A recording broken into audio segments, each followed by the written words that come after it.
Palantir absolutely blew their earnings out of the water as expected. Now, if you don't know what Palantir is, I'll cover that in today's video, but I wanted to make a specific video around an earnings that a lot of people have been speculative around is Palantir a real company? Is it have the NVIDIA potential, things of that nature? Is going to be sustainable? Should I buy now? Should I buy later? We'll talk about all of those things today, especially if you're a shareholder. Should you take some off the top, heading into this election and into 2025?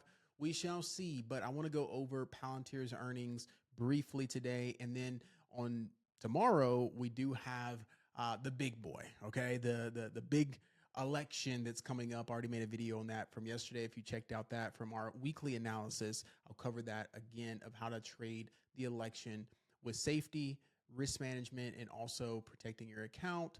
And also, most importantly, generating some income, making some money out of this election. So if you're about that, welcome to this channel. If you are new, my name is Dr. B. I'm a holistic life business coach and strategist for entrepreneurs and thought leaders. I've been an entrepreneur for the last 8 years, primarily in the coaching and consulting space and speaking space, but former pharmacist, undergrad in chemistry, matriculated my way up in these last 8 years. And I decided to jump back on this YouTube platform in a more educational way to bring back knowledge, okay? Bring back knowledge. And I think that now people are looking for skill sets more than ever that they can not only generate income, but ultimately have for a lifetime and be recession proof. All right. So we'll talk about all those things today. I want to get in and out of here. As I always say, my videos are typically around 15 to 20 minutes max. So if you can stay for that, that'd be absolutely amazing. But as always, I appreciate you for being here, and let's jump into today's video. All right. On my videos, what I do like to do is I like to make sure that we have a sentiment for the overall market.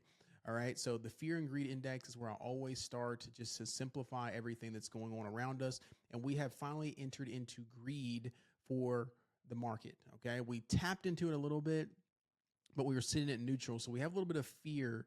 And what this means, especially for my beginners or anyone new to the channel, when we're in extreme fear or fear, this is typically when we want to lean in. We want to run into the fire. We want to look for opportunities. Okay. So these are buying opportunities for a lot of companies that you may see on a dip when we're in extreme fear or fear. So this is the time when you actually want to think about, what sales can I take a part of? Okay. Because November is typically a very bullish month for the overall market.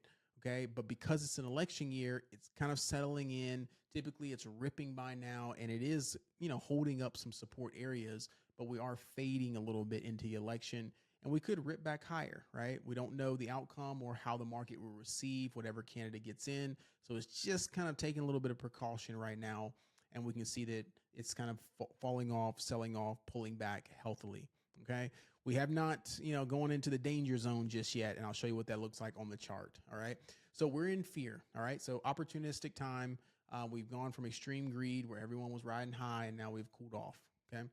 So there we go. Palantir, let's jump into it. Palantir, really quickly, I want to just read off. If you don't know what Palantir is, let's look at exactly what the company is for those of you that are here for the first time. You maybe have heard of Palantir, okay?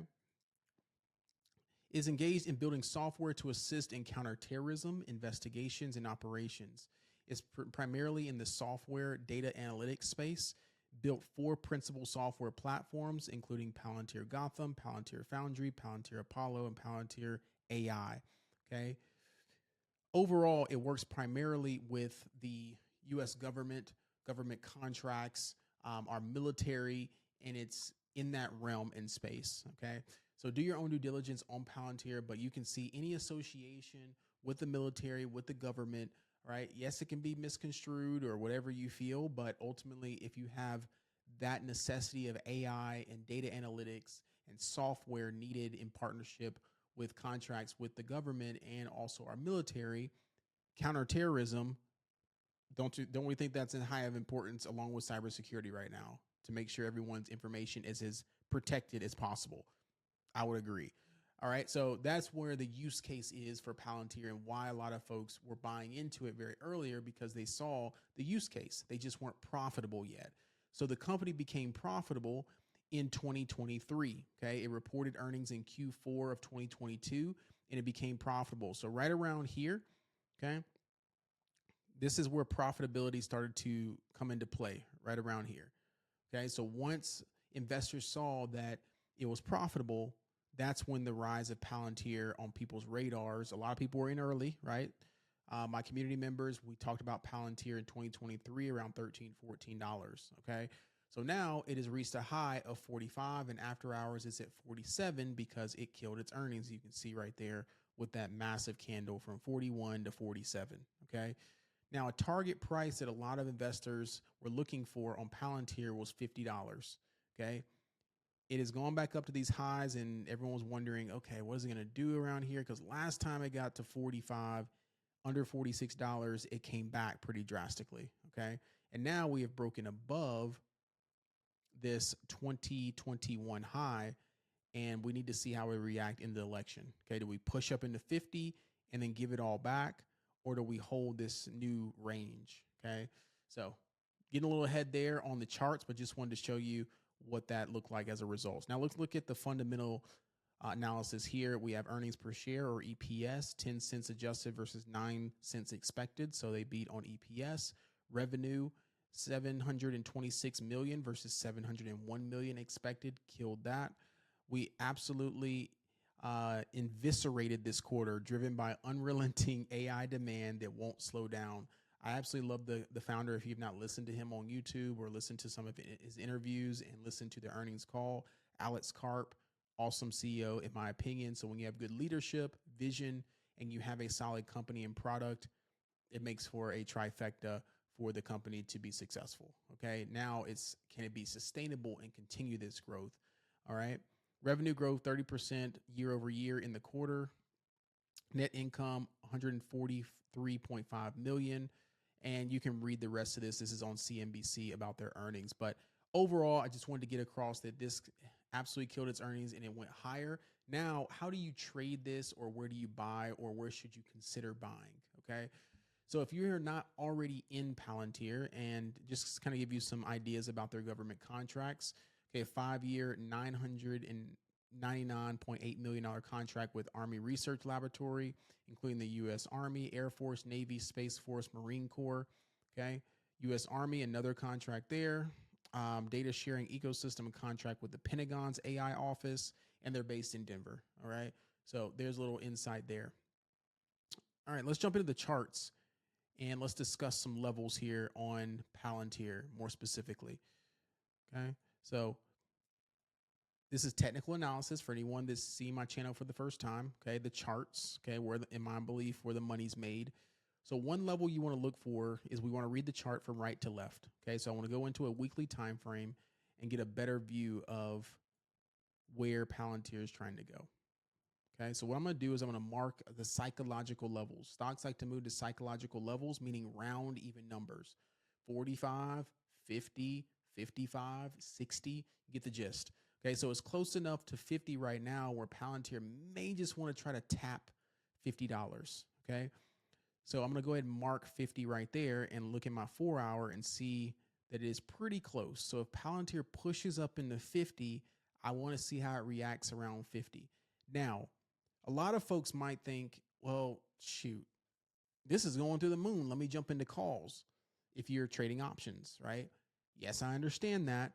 But you've also got to understand that investors have been in this since $5, $6, $7, $10, $15, right? And they're looking to potentially trim some off the top. So when you see these things blasting off and you're late to the party, it's called chasing. Then you've got to be a little bit more cautious about where you're buying not only shares, but also you're buying those option potential call contracts. Remember, pick up the phone, call going up.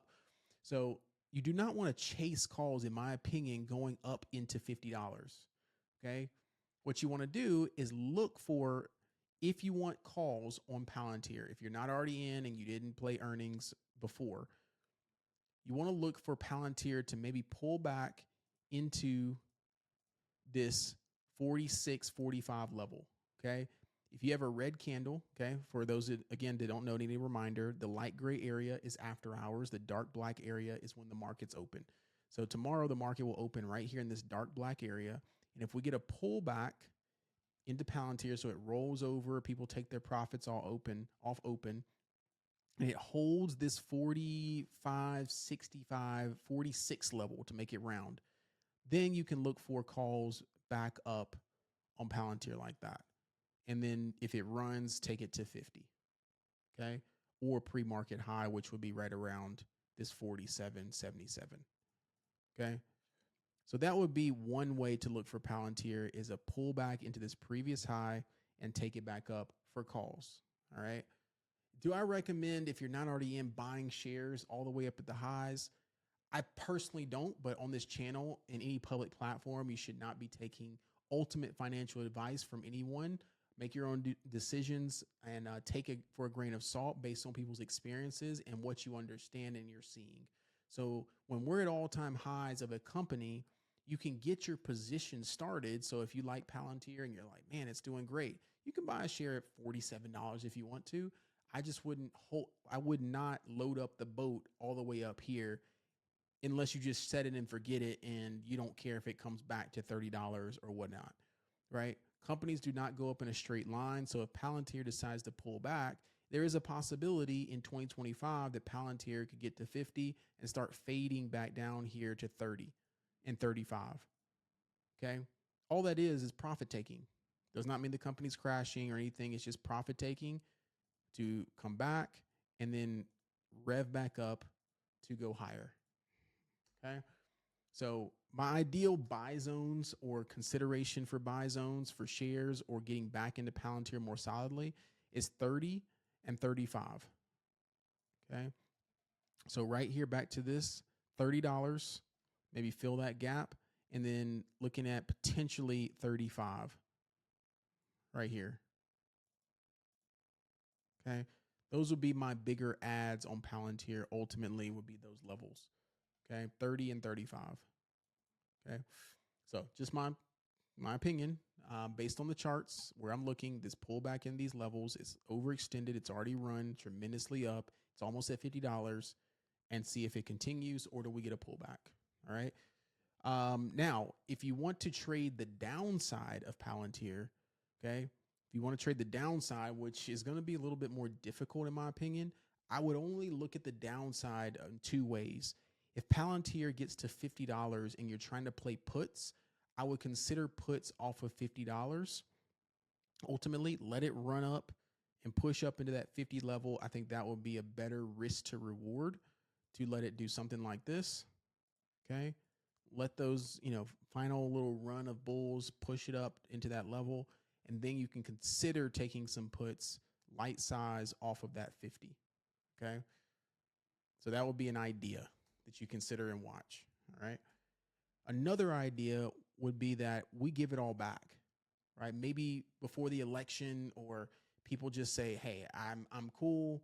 I'm offloading. I don't want any risk going into this election and FOMC this week. I'll make another video about that after the election results, but FOMC on Thursday. If we break back below 45, okay, that means we have failed back below this high that needs to hold as resistance. You can consider puts back below 45 and then take it back down underneath back to about $43. Okay. So about a $2 to $3 move back down. Okay. So those will be the only two put ideas where I think it'll be the best risk to reward on a very strong company right now. All right. So ideally you want to trade with the trend of a strong company.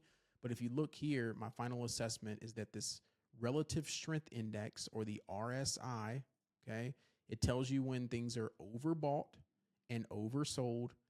Okay. So Palantir has been slightly overbought. Okay. You see when it gets up here at these levels, it starts to cool off on the chart, cool off on the chart, and it's back up here. What did it do? Cool off on the chart. And we're about to be back up there again, even higher, maybe 80 or so.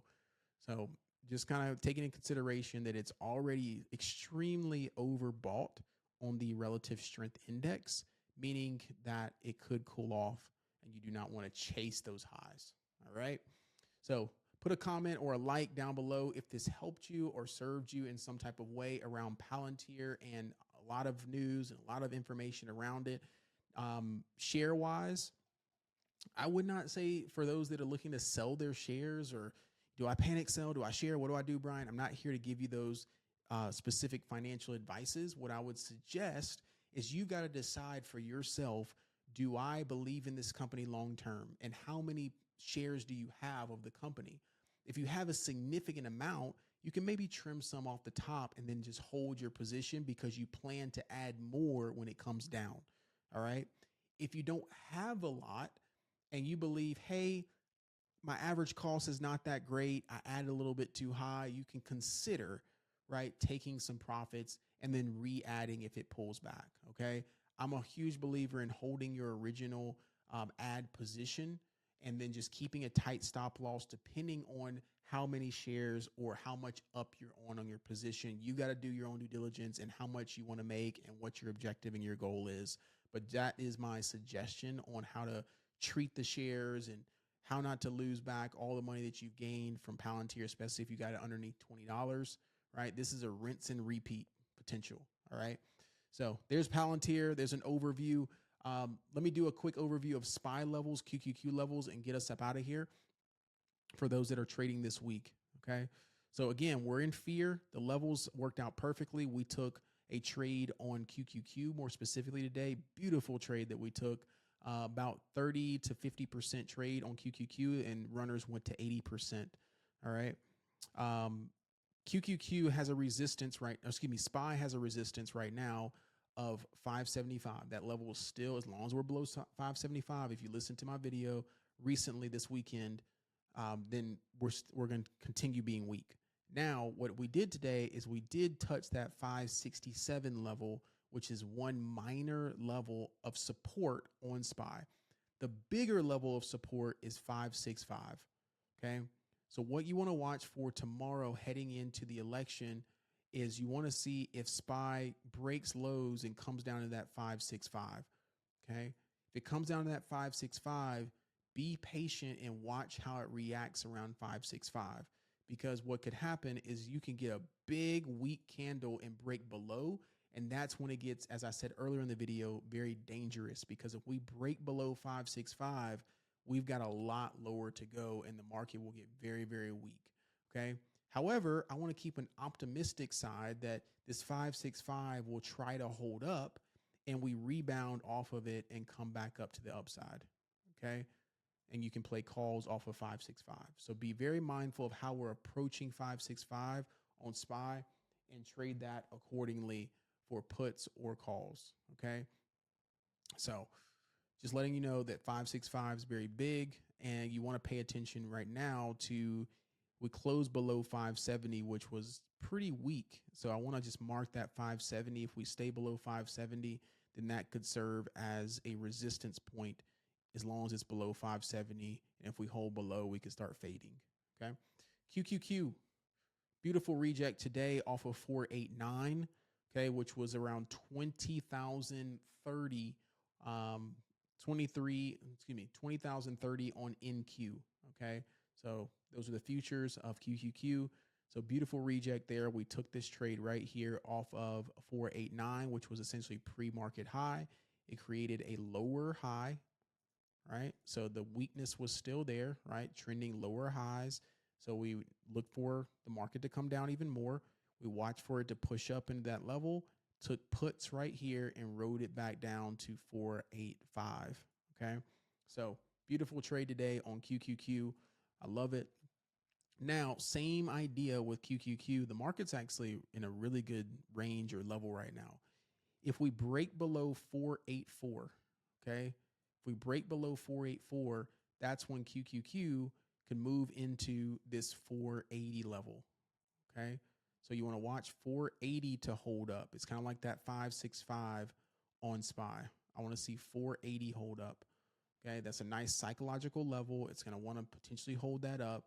But if we approach that aggressively like this and it gets weak, then below 480 is going to be into this potentially gap fill down here, another $5 move to the downside of 475. Okay. But ultimately, we've been selling for a minute, right? And we could continue, but I'm looking for some of these supports to kind of step up, potentially heading into the election. But if there's an uncertainty in the polls heading into the election and people are taking risk off the table, that's potentially why we may see that continuation fading. Okay, so I want to trade the trend on the downside until otherwise stated, and I just want to watch those deeper levels of support for calls. Okay. Um, Nothing else I like really right now other than the indices. I really like the indices and where they're looking, but you want to watch Google. This 168, 169 is sitting beautifully at this support level, previous highs, and then now sitting at support 168, 169. I love this level on Google for long-term calls, maybe potentially into December or January. To kind of give you some game here, maybe if we look into January calls, you could maybe look at those depending on how far we go. These are starter positions, or maybe considering some 185 calls, 180s, 175 if you like to keep it further into the money. But yeah, I like Google. You can see even the 200s are getting some interest there. All right, so I like Google a lot where it's sitting, and it has a nice potential retracement to come from 170 all the way back up to 180. So that's a $10 move. So even if it wants to come back to 182 and just retest that high, I think that's a great move. So you can look for that target of 182 to 185. Okay. Tesla, 240, 239 stepped up today, but Tesla getting a little bit more weak, and it's got that gap fill below. So if it starts holding below 240 and the market gets weak, that could start filling that gap and coming down pretty aggressively. So just want to watch that. But for right now, Tesla had great earnings. I think personally it's trying to hold up some levels, just find a support and rebound back up. So may watch this 240, and you really want to watch a reclaim of 251. Okay, watch it, try to get back above 251, and then trend would be changing back to the upside. Okay, so watch this trend break here on Tesla as it's approaching these supports. So you want it to come out of here and break strongly back to the upside. Amazon, right, got a little bit weak today and broke below this 195. It may want lower into 190 and 191 levels. So I've got those levels on watch as the deeper level of support, as Amazon is just struggling around this 195 to hold up. As you can see here, it dipped below it and is still pushing lower into tomorrow. So I want to watch this 190, 191 on Amazon for calls or just to hold up. I think personally this top tick already signaled into my community was great for puts. Now Amazon just had such strong earnings. I do not want to play against it. I just rather let it fall personally. And if you want to scalp puts down below, meaning scalps, if you listen to my intro video for options, short, quick trades, you're more than welcome. But other than that, I'm good on it. Earnings got this week. Got SMCI tomorrow after hours. We got Qualcomm. We got ARM coming up. So some semiconductors that are coming up as well, which could affect NVIDIA. So we shall see how NVIDIA is doing. But ultimately, NVIDIA pushed up nicely with that added to the Dow Jones and then is pulling back. So I still want to watch that 130, 131 level on NVIDIA to hold up for support. But ultimately, NVIDIA may be getting a little bit weak headed into this election, but ultimately we'll see. All right. That being said, peace, love, and blessings to you. Thank you all so much for coming into this video today, listening. Hopefully you learned something. Check the links down below. Join our community in our Discord, Leverage University. I'd love to have you there. If you have any questions about one-on-one support or mentorship, you're more than welcome to join the community. Message me inside of that WAP platform. No cost to you to just join WAP and join the community to get more information. If you want to join our Discord, there is a fee. You'll see everything down below. If you want to get some free stock, some shares, you're more than welcome to connect down below with Webull. That's the platform I personally use to chart, but I will be coming out with a video around the new Robinhood Legend platform, which I will be setting up very similar to my layouts on Webull if you like my custom layouts here. All right. Peace, love, and blessings to you. Have a great evening. Talk to you in the next one. Bye-bye.